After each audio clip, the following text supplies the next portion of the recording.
Hello students, welcome to Bright Career once again. आज हम लोग करने जा रहे हैं बेसिकली हमारा इस चैप्टर का लास्ट टॉपिक है जो कि है linear differential equation. Old book के हिसाब से एक्सरसाइज 9.6 है और न्यू बुक के हिसाब से एक्सरसाइज 9.5 है। ये लास्ट टॉपिक है हमारा इस चैप्टर का। ये कंप्लीट कराने के बाद मैं एक और वीडियो बनाऊंगा जिसमें मैं डिफरेंशियल इक्वेशन के सिर्फ इंपॉर्टेंट क्वेश्चंस कराऊंगा जो कि बोर्ड में आए हुए क्वेश्चन है, प्रीवियस ईयर्स क्वेश्चंस होंगे, वो हम लोग इसकी वीडियो बनाएंगे। अभी फिलहाल के लिए हम एक टॉपिक कंप्लीट करने जा रहे हैं लीनियर डिफरेंशियल इक्वेशन। देखो अभी तक हम लोगों ने इस चैप्टर में दो फॉर्म कर लिए हैं। पहला हमने किया variable separable form, variable separable form जिसमें दोनों वेरिएबल्स को सेपरेट कर दिया जाता है। दूसरा हमने किया homogeneous differential equation, homogeneous differential equation. और तीसरा हम लोग करने जा रहे हैं लीनियर डिफरेंशियल इक्वेशन। ये हमारा लास्ट टॉपिक है। लीनियर डिफरेंशियल इक्वेशन की दो फॉर्म होती हैं, दो फॉर्म है एक ही क्वेश्चन में, मतलब एक ही एक्सरसाइज में दो फॉर्म है, दोनों ही आपको बताने जा रहा हूं। जो पहली फॉर्म होती है हमारे पास, देखो मैं आपको पहले बता चुका हूं, सबसे पहला काम होता है dy अपॉन dx को सेपरेट करना। तो जो फॉर्म होती है वो होती है dy upon dx plus py is equal to q। ये फॉर्म होती है हमारे पास लीनियर डिफरेंशियल इक्वेशन की। ठीक है, अब इसमें हमारे पास एक टर्म होती है, इसको बोलते हैं इंटीग्रेशन फैक्टर। क्या बोलते हैं? Integration factor. इंटीग्रेशन फैक्टर को हम लिखते हैं आई डॉट एफ। क्या लिखते हैं? I dot F. तो जो इंटीग्रेशन फैक्टर होता है हम लोगों का वो होता है E raise to power P D X. क्या होता है? E raise to power P D X. इसके साथ साथ एक चीज और बताना चाहूंगा, अगर कभी भी ई लॉग एक्स होता है तो इस पूरे की जो वैल्यू होती है वो एक्स होती है, यानी जो भी लॉग के साथ होगा वो अपॉन में, मतलब वही उसकी वैल्यू होगी पूरे की ओवरऑल। दूसरी बात, इंटीग्रेशन फैक्टर निकालने के बाद जब आप इंटीग्रेशन फैक्टर निकालते हैं, जो तुम्हारा आंसर होता है यानी जो सॉल्यूशन होता है जिसको हम बोलते हैं रिक्वायर्ड सॉल्यूशन, रिक्वायर्ड सॉल्यूशन जो होता है तुम लोगों का वो होता है y into integration factor is equal to q into integration factor dx। ये तुम्हारा रिक्वायर्ड सॉल्यूशन होता है यानी फाइनल सॉल्यूशन, फाइनल आंसर। ये हमारा लास्ट में आंसर हम लोगों को निकालना होता है। मैं इसका एक क्वेश्चन लेता हूं आप लोगों के सामने। ठीक है, क्वेश्चन मैंने आपका लिया, क्वेश्चन लेते हैं।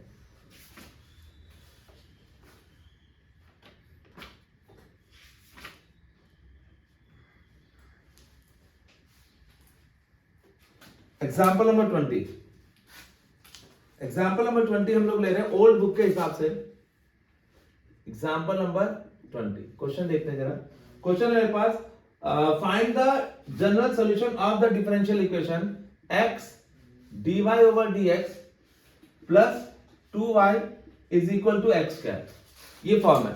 देखो सबसे पहली चीज इसमें ध्यान आप लोगों को ये रखना है कि जो भी आपके पास है dy ओवर dx ये बिल्कुल सेपरेट होना चाहिए। dy ओवर dx के साथ कोई भी वैल्यू नहीं होनी चाहिए। यहाँ पे dy ओवर dx के साथ कितना है? x। तो dy ओवर dx के साथ जब x है तो मैं क्या करूंगा, इस पूरी इक्वेशन को x से डिवाइड कर देते हैं। तो ये हो जाएगा dy over dx plus 2y over x is equal to x square over x। पूरा हमने क्या किया, इसको डिवाइड कर दिया, इससे ये कैंसिल हो गया। तो ये हो गया हमारे पास dy over dx plus 2 over x into y is equal to x। Comparing with standard equation, comparing with standard equation which is dy over dx plus py is equal to q। dy over dx plus py is equal to q। तो p हमारे पास कितना हो गया? 2 over x। q हमारे पास कितना हो गया? x। जब आप कंपेयर करते हो तो p ये हो गया और q ये हो गया हमारे पास। अब इंटीग्रेशन फैक्टर निकालते हैं। इंटीग्रेशन फैक्टर कितना होता है? e raise to power p dx। ये होता है integration factor, e raise to power p dx। तो e रेज टू पावर ये कितना होगा? 2 by x dx। क्लियर है? यहां तक समझ में आया? सभी को नहीं आया? तो ये हो गया हमारे पास integration factor is equal to e raise to power 2 तो बाहर निकाल लो, कितना बच गया? 1 अपॉन x dx। और 1 अपॉन x का इंटीग्रेशन कितना होता है? log x। 1 ओवर x का इंटीग्रेशन कितना है? log x। तो इंटीग्रेशन फैक्टर हम लोगों का निकल के आ गया e raise to power log। log की प्रॉपर्टी क्या है? जो आ गया वो पावर चली जाएगी, यानी बन गया x का स्क्वायर। क्लियर यहां तक? ठीक। और इस पूरे की वैल्यू मैंने क्या बताया, जो भी log के साथ होगा वही आ जाएगा, यानी इस पूरे की वैल्यू कितनी हो गई? x square. ये हमारा निकल के आ गया integration factor which is x square. Integration factor कितना निकल के आ गया? x square. क्लियर है यहां तक? नहीं आगे सभी को समझ में? ठीक। इंटीग्रेशन फैक्टर निकलने के बाद, जब इंटीग्रेशन फैक्टर निकल के आया तो रिक्वायर्ड सॉल्यूशन क्या होगा? रिक्वायर्ड सॉल्यूशन क्या बताया मैंने? y into integration factor is equal to q into integration factor dx। तो y इंटू इंटीग्रेशन फैक्टर कितना है एक्स स्क्वायर, q कितना आपके पास q x, इंटीग्रेशन फैक्टर कितना आपके पास एक्स स्क्वायर इंटू कितना dx, तो y into x square is equal to कितना हो गया x क्यूब dx, तो y x square is equal to x 4/4 plus कितना c, y को यहां से अकेले कर दो, x4 अपॉन में 4x square plus c over x square, इससे ये कैंसिल स्क्वायर पे y is equal to x square by 4 plus c x raise to power -2 is the answer. ये हमारा इसका सॉल्यूशन होगा। क्लियर है नहीं? ठीक है, तो दोबारा देखेंगे, ये है लीनियर डिफरेंशियल इक्वेशन। ठीक है, इसमें आपको dy अपॉन dx की फॉर्म बनानी पड़ती है। dy ओवर dx बनाए, dy over dx plus py is equal to q, y के साथ जो भी होगा वो होता है p और इक्वल में जो भी होगा वो होगा q, उसके बाद इंटीग्रेशन फैक्टर होता है e raise to power p dx is equal to, इस पूरे को सॉल्व किया, इंटीग्रेशन फैक्टर निकाल के लास्ट सॉल्यूशन ये होता है, यहाँ पे पुट कर देते हैं इसको। ठीक है, इसके एक दो क्वेश्चन और करके देखते हैं अभी हम लोग। तो स्टूडेंट अब हम क्वेश्चन नंबर 5 देखते हैं। क्वेश्चन नंबर 5 क्या है? क्वेश्चन नंबर 5 आपके पास है cos square x into dy over dx plus y is equal to tan x। अब ये क्वेश्चन देखते हैं। तो जैसा कि मैंने आपको बताया, ये अभी एक्सरसाइज का क्वेश्चन नंबर 5 है। आप लोगों को बताया मैंने कि इसमें हमेशा ये याद रखना है कि dy ओवर dx बिल्कुल सेपरेट होना चाहिए। यहाँ dy ओवर dx के साथ कितना है cos स्क्वायर x, तो इस cos स्क्वायर x को हम वीडियो बन गया, तो इस cos स्क्वायर x को हम पूरी इक्वेशन से डिवाइड कर देते हैं, तो ये हो गया हमारे पास dy over dx plus y over cos square x is equal to tan x over cos square x। पूरी इक्वेशन को मैंने cos स्क्वायर से डिवाइड कर दिया, ये हो गया dy over dx plus y cos square x, ऊपर जाके कितना हो गया sec स्क्वायर x, और ये भी हो गया tan x into sec square x। Clear है यहां तक? अब उसके बाद हम क्या करते हैं, comparing with standard equation, comparing with standard equation which is dy over dx plus py is equal to q, तो p कितना हो गया हमारे पास sec स्क्वायर x, q कितना हो गया tan x into sec square x, ये हमारा p निकल के आ गया। अब इंटीग्रेशन फैक्टर निकालते हैं जो कि होगा e raise to power p dx, निकल जाता है।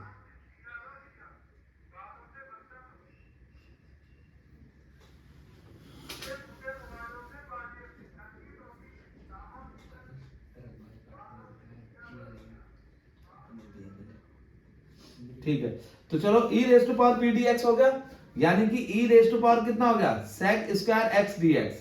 sec स्क्वायर x का इंटीग्रेशन कितना होता है tan x, तो ये हो गया e tan x। किसी को कोई डाउट?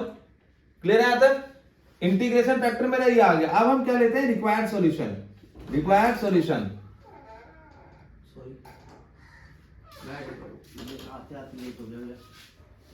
घड़ी फास्ट है ये, कितनी 25 हो रहे हैं अभी भाई, तो 25 भी तो ठीक टाइम पे है। ऐसा बैठ जा भाई, तेरा तो यार कुछ नहीं कर सकते यार, सुबह तो आता नहीं, शाम तक आएगी इसी में। शाम तो y हो गया, इंटीग्रेशन फैक्टर हमारे निकल के आया। रिक्वायर्ड सॉल्यूशन क्या होगा, y into integration factor is equal to q into integration factor dx। ठीक है, सभी को समझ में आ गया? क्या कर रहा है यार मन?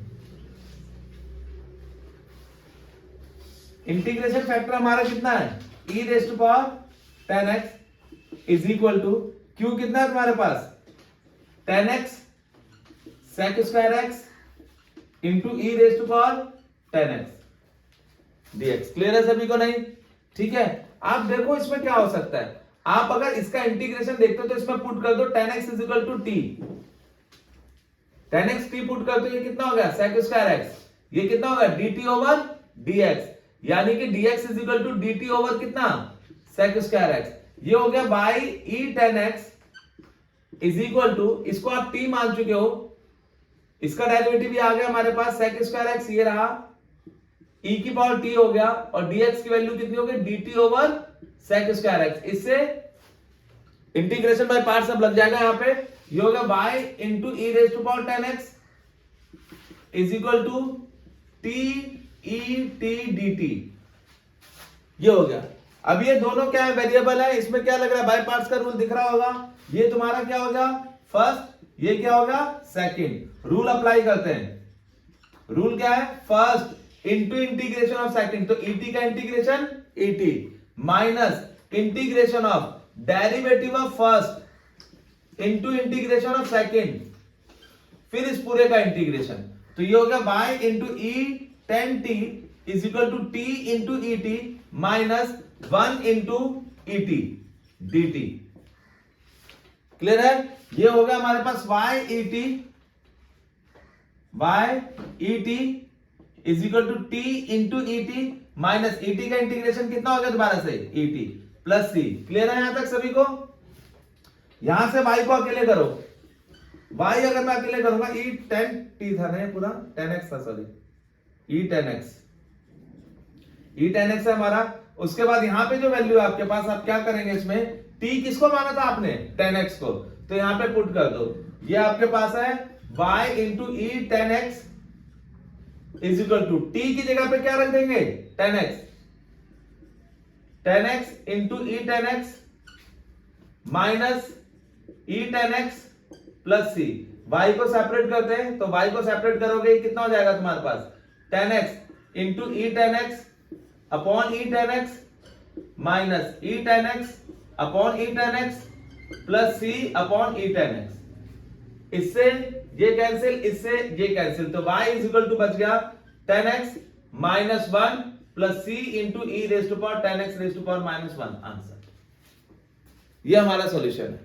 तो आप लीनियर डिफरेंशियल इक्वेशन को देखते हो तो एक्सरसाइज में question number 1 to 9, question number 1 to question number 9 सारी यही फॉर्म है, variable separable form, sorry linear differential equation. तो आप लोग इसको देख लीजिएगा, प्लीज इसके क्वेश्चंस को ट्राई कीजिएगा, और इन केस अगर आपसे कोई क्वेश्चन नहीं होता है तो आप लोग मुझसे पूछ लीजिएगा, कमेंट सेक्शन में मेंशन कीजिएगा, मैं उसको सॉल्व करवा दूंगा। Thank you so much guys. अब इसका दूसरा फॉर्म हम कर रहे हैं, दूसरा फॉर्म लीनियर डिफरेंशियल इक्वेशन ही होते हैं, लेकिन उसकी दूसरी फॉर्म है, इसको देखते हैं, इसके बाद इसको देख लीजिए आप लोग। तो स्टूडेंट अब हम इसका दूसरी फॉर्म को देखते हैं, दूसरी फॉर्म भी एक बार चेक कर लेते हैं।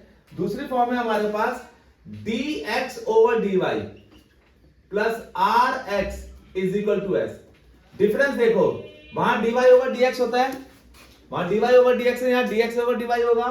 वहां पे क्या होता है py, यहां क्या है तुम्हारे पास x, और इक्वल में q होता है, यहां s है। ये दूसरी फॉर्म है। इसका सबसे पहले एक एग्जांपल देखते हैं, एग्जांपल नंबर 21। एग्जांपल नंबर 21 पे find the general solution of the differential equation y dx minus x plus 2y square dy is equal to 0। ये दे रखा है, ठीक है। आप सबसे पहला काम मैंने क्या बताया, dy ओवर dx की फॉर्म बनाओगे सबसे पहले। तो ये तुम्हारे पास हो गया y dx is equal to x plus 2y square into कितना dy।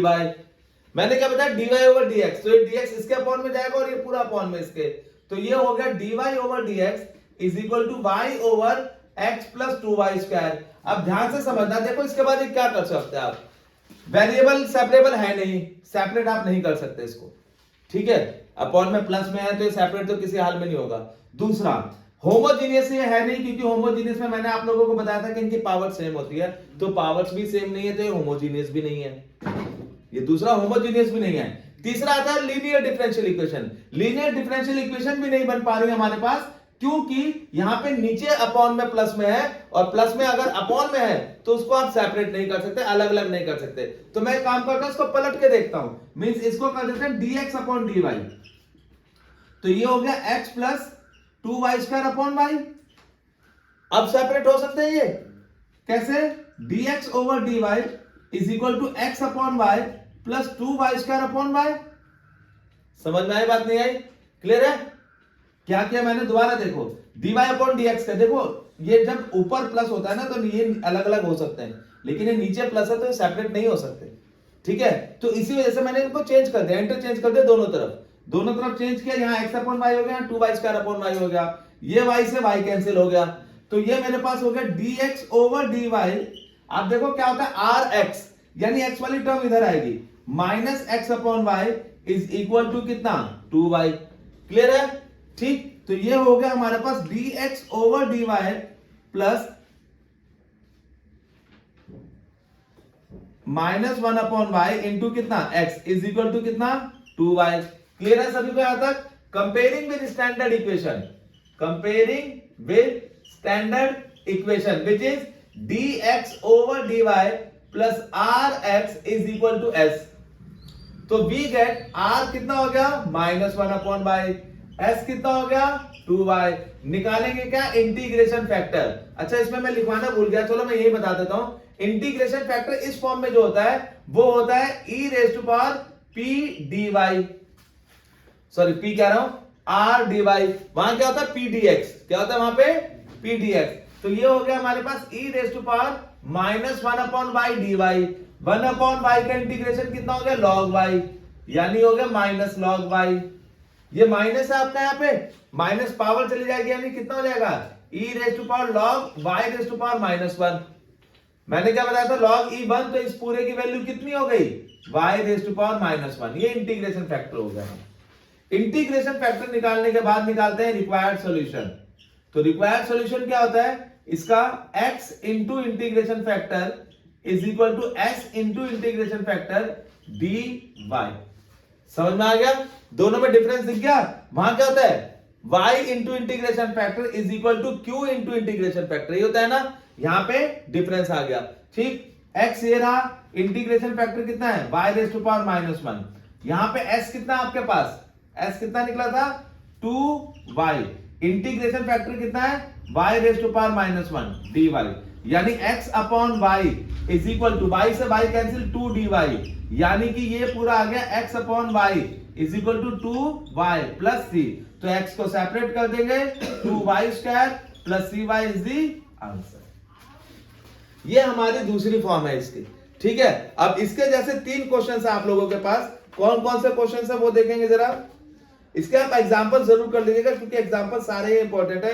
Question number 10th 11th and 12th, question number 10th 11th and 12th, ये आपके 3 क्वेश्चंस हैं. ठीक है, जो इसी फॉर्म में है. ठीक है ना, एक बार इसको देख लीजिए आप लोग सब.